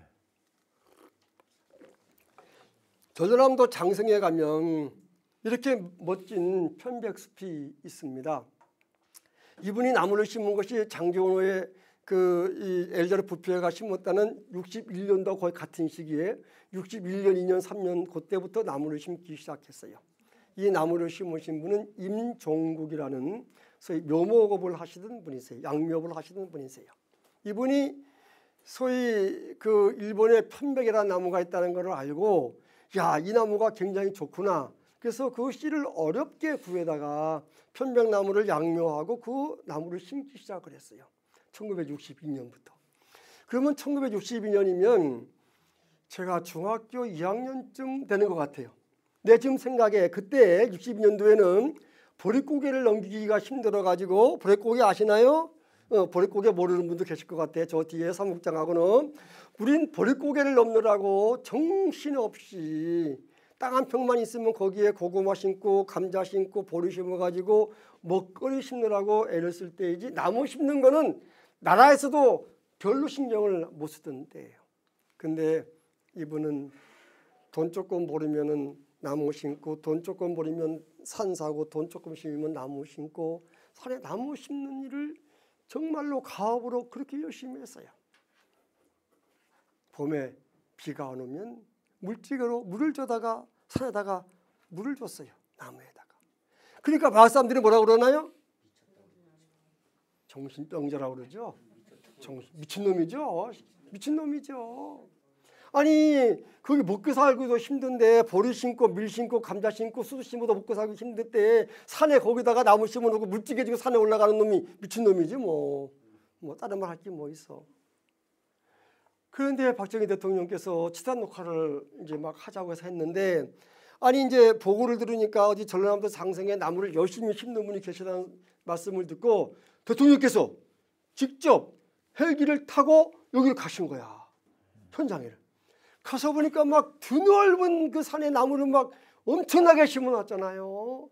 대통령께서 얼마나 막 기쁘고 좋으시겠어요. 그래갖고 정말로 훌륭하신 일을 하신다고 그러면서 대통령께서 이렇게 물어봤어요. 근데 뭐 어려운 거 없어요? 이렇게 물어봤어요. 선생님 이거 굉장히 중요한 얘기야. 이렇게 물을 때 뭐라고 얘기할까를 잘 생각해놔야 돼. 그런데 대통령이 그래 뭐 어려운 거 없어요? 그렇게 얘기하니까 이분이 하신다는 말씀이 예, 제가 은행에 가면 돈을 안 줘요. 이렇게 얘기했어요. 그 은행에서 왜 돈을 안 주느냐고. 그러니까 농협에서 산은 담보 가치가 없다고 산을 담보로 안 잡아줘요. 이렇게 얘기를 했네. 그러니까 대통령께서 이제 거기 와 있는 뭐 지사고 뭐 다 와 있을 거 아니야. 앞으로 이분이 필요한 돈을 대주라고. 그리고 이제 가셨어요. 서울로. 그다음에 이제 농협에 갔어요. 아마 농협일 거야 보나마나. 그때 뭐 시골에 은행이 뭐 있어. 농협이지 그지. 갔어요. 돈 달라고. 그래 그전 같으면 뭐 담보물 가져오라고. 아 사는 담보가 안 되니까 다른 거 가져오라고. 연대부정 세우라고. 돈이 안 주더니 대통령 달라가시고 나서는 돈이 달라가면 얼마가 필요하신데요. 100만 원이요. 100만 원 줬어요. 신났어요. 막 또 나무 심었어요. 또 갔어요. 아, 돈 떨어졌어요. 얼마가 필요하세요? 200만 원. 200만 원 줬어요. 또 신났어요. 나무 심었어요. 빼가 됐어요. 은행에서 가만히 있어요? 이제 뭐라 그래? 은행에서 뭐라 그래? 돈 내놓으라고. 돈이 있어요? 없어요? 돈이 어디 있어? 산에 나무 심어놨는데 그 나무 지금 심어서 이제 겨우 요만한데 돈이 어디 있어요? 결국은 은행에 돈을 못 갚아서 그 땅은 경매로 넘어갔고 임종국 씨는 돈 한 푼 손에 쥐어보지 못하고 300만 그루 심은 땅 몽땅 그대로 뺏겨버렸어요. 뺏긴 거잖아요. 경매하면 조금 돌아와요? 안 돌아와요? 자기 손에. 거의 안 들어오죠. 안 들어오죠. 은행 거에 뭐 반의 반도 안 될 건데 그거 다 해봐야. 그래서 돈 한 푼 손에 못 건지고 다른 사람 손에 넘어갔다. 임종국 병신, 미친놈. 미친놈이죠 뭐. 근데 진짜 미친놈 된 거예요 이제는. 그렇게 됐으니. 그 사모님은 신랑을 얼마나 욕을 했을까요? 그 자식놈들은 얼마나 아버지를 원망했을까요? 그때 땅 안 사고 그때 강남 막 개발한다고 막 그럴 때인데 강남 가서 모래땅 좀 샀으면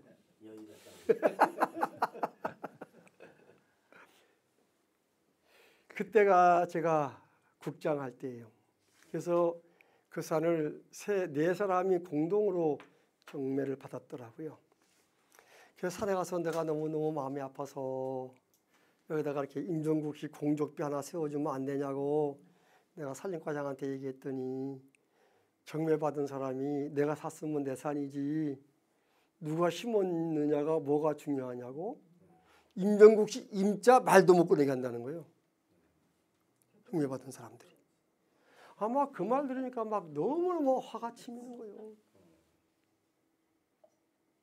그 산림청에서 땅 사들이잖아요. 산림청에서 예산 가지고 사유 좀 사들이거든요. 근데 마침 내 친구가 그 서부지방청장 그쪽에 지방청장 하던 내 친구가 야 청장님 뭐 내 친구니까 그 임종국 씨 산 있잖아 조림지 그거 우리가 사면 어떨까 물어보는 거야. 야 그거 사라. 내가 돈 내가 다 대줄까? 다 대줄 테니까 그 산을 사자. 이래가지고 제가 국장 때 산림청에서 예산 가지고 그 산을 샀어요. 박수 쳐야 돼요. 사가지고 지금은 구그림이 됐어요. 지금 구그림이 됐어요. 그래갖고 지금 이 편백숲이 뭐 암에 좋다 이래가지고 한 20년 전에 온갖 신문 뭐 텔레비전에 막 보도가 되고 막 뭐 난리가 났어요. 뭐 편백숲이 항암에 뭐 좋다고 그래가지고 그래갖고 그 다음서부터 여기가 이 마을서부터 한참 올라가야 되고요. 겨우 그냥 그 저기 뭐야 그 우마차 정도 들어갈 수 있는 아주 험한 길인데 그 뭐 편백나무가 뭐에 좋다라고부터는 장기 요양하는 펜션들이 들어서기 시작하는 거야. 그래서 펜션 하나 들어서 갖고 지금은 펜션 단지가 돼버렸어요. 그런데 뭐 석 달, 6개월, 1년 이렇게 머무르는데 펜션 값이 보통 비싼 게 아니야.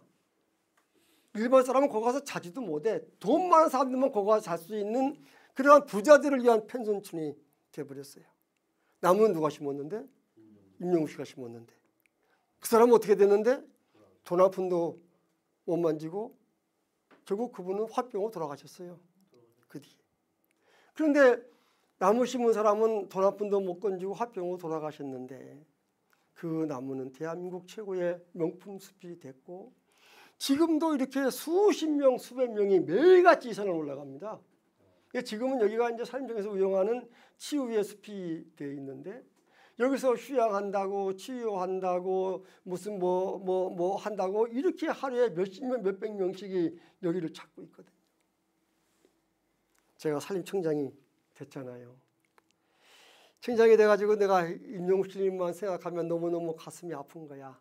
그래갖고 내가 임용국 선생님 사모님하고 그 자식들하고 상의했죠. 임용국 선생님 고향이 화순이에요. 그리고 묘가 화순에 있더라고요.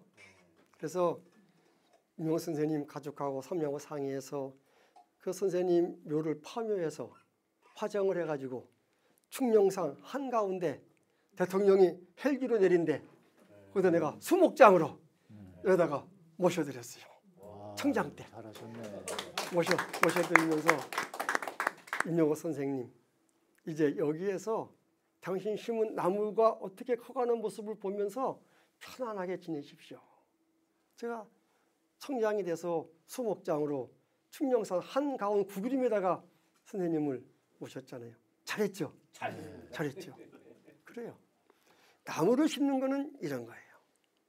나무를 심어봐야 50년을 길러봐야 나무 심은 돈에 이자가 나올까 말까예요. 그런데 그 나무는 50년간 자라면서 아니 50년 살아있는 동안에 우리에게 아까 얘기한 대로 499만 원, 259조 원의 혜택을 베풀어주고 있잖아요. 탄산가스를 들여 마시고 산소를 내뿜어주고 아름다운 경치를 만들어주고 야생동물의 그러한 서식처가 되어주고 비가 오면 빗물을 막아주고 가물이 들면 깨끗한 물을 내주고 이게 다 산의 나무들이 우리에게 베풀어주는 거잖아요. 그렇기 때문에 나무를 심는 것은 나무를 심은 사람에게는 돈 되지 않지만 모든 사람들에게 골고루 어마어마한 혜택을 주는 것이 나무를 심는 일이에요. 이 일을 누가 하나요? 조연하니 안 해. 가는 바보가 아니거든. 가는 알거든. 나무 심어봐야 돈 안 되는 거 알거든. 나는 안 해. 그럼 누가 하나요? 임종국 씨 같은 바보가 하는 거야. 우직한 사람. 돈이 되건 말건 내가 이 일을 해야지. 내가 안 하면 누가 하겠어. 그래서 저는 그렇게 이야기하죠. 이 땅에 나무를 심는 사람들은 하나님을 닮은 사람들이다.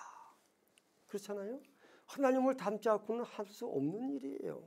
하나님께서 이렇게 굽어보면서 내가 누구한테 나무 심는 일을 시킬까? 조연하니 저러면 안 돼.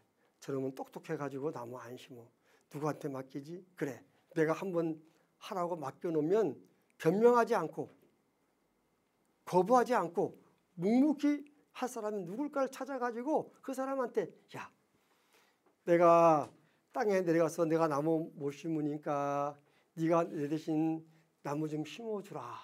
이렇게 맡긴 사람들이 나무를 심은 사람이다. 저는 그렇게 설명을 해요. 그런 것 같지 않아요? 그래요.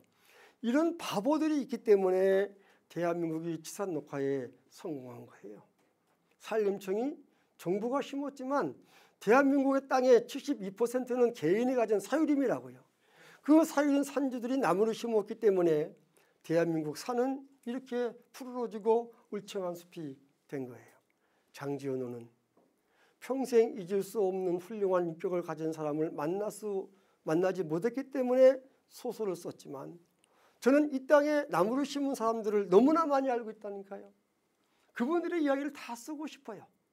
그래서 제가 가는 데마다 그분들을 알려주고 싶어요. 이것이 최소한의 우리가 그분들에게 해야 될 예의가 아니겠는가 그 생각을 하는 거죠.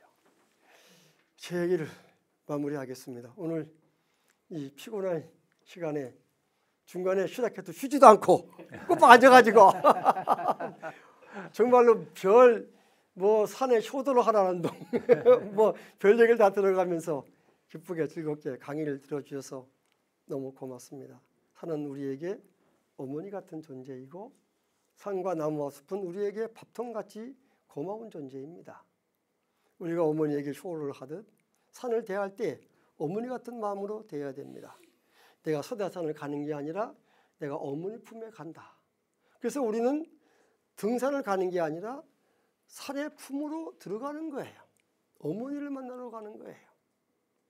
어머니에게 효도하듯 산과 나무와 숲에 관심을 가져야 한다. 산은 움직이진 않지만 다양한 모습으로 우리에게 다가오는데 우리는 관심이 없기 때문에 늘 산은 그 자리에 그대로 있다라고만 생각을 한다. 관심을 가지고 보면 시시때때로 우리에게 다가오는 나무를 숲을 바라볼 수가 있다. 그 나무를 한번 안아주면 나무도 행복하고 나는 얼마나 더 행복해지겠나. 이것이 어머니 같은 산을 대하는 나무를 대하는 마음이다.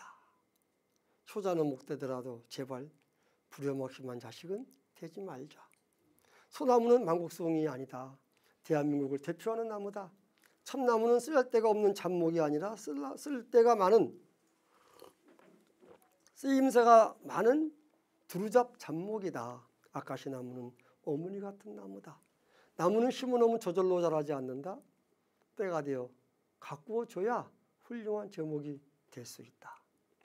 한 그루 나무를 심는 것은 나에게 돈 되지 않지만 많은 사람에게 유익을 주는 일이다. 이 땅에 태어났다가 간다는 흔적을 남기는 데 있어서 모르긴 하지만 변호사 다음으로 나무를 심는 일이 아니겠는가. 저는 그렇게 생각을 합니다.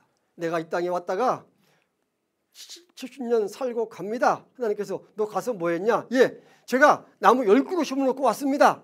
이렇게 고백할 수 있는 가장 의미 있는 일이 나무 심는 일이 아니겠나. 그래서 우리는 나무를 심는 사람들을, 나무를 심는 사람들을 다시 한번 생각해보고 그분들의 고마움을 느꼈으면 좋겠다 하는 것이 오늘 제 얘기의 내용입니다.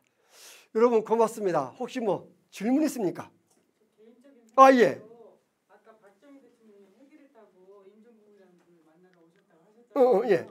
근데 그분 대통령께서 은행에다가 이분이 돈이 필요할 때 돈을 주라고 이렇게 말씀하셨으면 갚아주는 것도. 내가 지금 그 얘기야. 그러니까 대통령께서 뭐 당신 뭐 어려운 거 없어요. 이럴 때에 뭐라고 했어야 돼? 대통령님, 나무는 내가 심을 테니 나무 심는 돈은 대통령이 대주세요. 이렇게 얘기해야 되는 거잖아.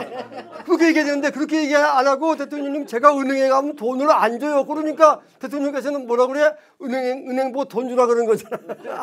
그러니까 저기 청구에는 마찬가지야. 박범민 군수가 와서 뭐 어려운 거 없어? 이렇게 물을 때 뭐라 할 건지 잘 생각해놔야 돼. 아니 해달라고 해도 안 해줘요. 지금 5번도 더 모셔다가 얘기했는데 안 해줘요. 그래요. 또 뭐 다른 거 질문? 예. 제가 워낙 강의 잘했고 질문이 없죠? 총장님, 예. 저희 산에 예. 나무를 한번 전부 벌목에 예, 적이 예. 있어요. 응. 근데 가꾸지도 않았는데 응. 지금 한 10년이 됐는데 응. 지가 스스로 밤나무가 자라가지고 요새 밤을 잘 따먹고 있거든요. 응.